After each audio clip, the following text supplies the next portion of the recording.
Hi, this is Dr. Proactive Randy Gilbert, producer of InsideSuccessRadio.com, and I invite you to take a moment and listen to this powerful interview segment so you can be more proactive and successful.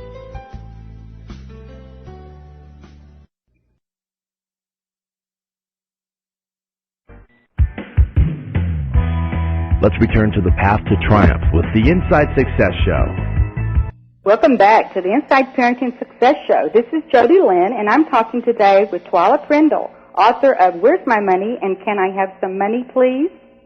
Well, Twyla, how did you come up, I just have to ask this, how did you come up with Can I Have Some Money, Please? Because you know how many times a day parents hear that?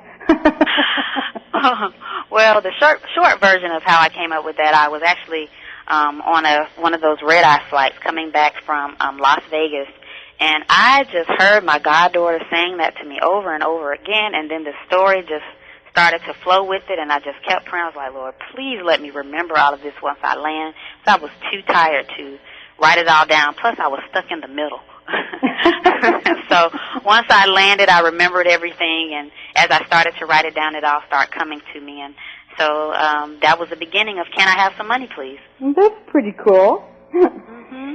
So why do you feel it's so important to teach children early about finances? Well, studies are now showing that for the very first time since the Great Depression that we actually have a negative saving rate. And so that means our society as a whole, and many of us are living check to check or just getting by. And I know all of us want the best for our children, and barely getting by is not the best. If we teach our children basic principles now, it will become common sense to them later, just like riding a bike, just like for myself, getting out of debt in 2 years. I think if we teach them that now, then they'll have those skills for later. And what age do you actually recommend that parents start teaching children about finances?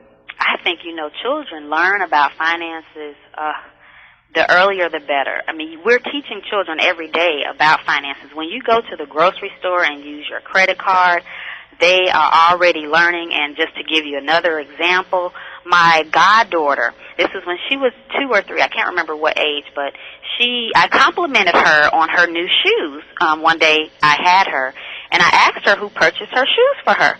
So she told me her dad did, and I remember strapping her into her car seat, getting into the car, and it wasn't 2 minutes later that she blurts out on her own, my dad bought these shoes and he put it on his credit card.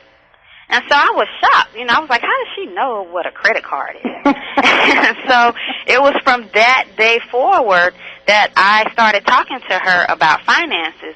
And then I just have learned, most of the time I deal with kids that are 9 and up, but then sometimes you have little stragglers that come with the kids, the younger kids. And so at that point I said, okay, we can start teaching the younger kids as well. Well, that was something that was probably, like you said, pretty unexpected for her to say. He put it on his credit card. I was shocked. I was like, what? So how can we teach the children financial responsibility when they're at the age of maybe 3 or 4? Well, there's many, many ways. I think the number one way is by playing games. There are so many games available to children. Robert Kiyosaki has a great Cash Flow for Kids game. There's so many games on the Internet. There's a lot of different books that teach children about finances, mine in particular. There are many others. And then you can have family finance nights where you can teach kids about finances and talk to them about the bills that you have to pay. A lot of times we feel like, well, they're too little to learn, but, they're learning anyway because children watch what you do, whether you speak it or not. Actions speak louder than words. Yeah, that's definitely correct. So what do you consider the number one method, the best one that you feel like teaches them the financial responsibilities? I think playing games works best because kids like to play games anyway, and if you can make it fun for them, it just makes a huge difference. I also have little games that I play with kids when I take them to the store. One game in particular with my cousin, she was, I think at the time she might have been 6 or 7 years old, and she expressed to me in the grocery store that she wanted to buy my grandmother a birthday present. And we have this big shebang every year for my grandmother. She's 86 years old now. And I asked her, well, how much money do you have? She says, I have $2.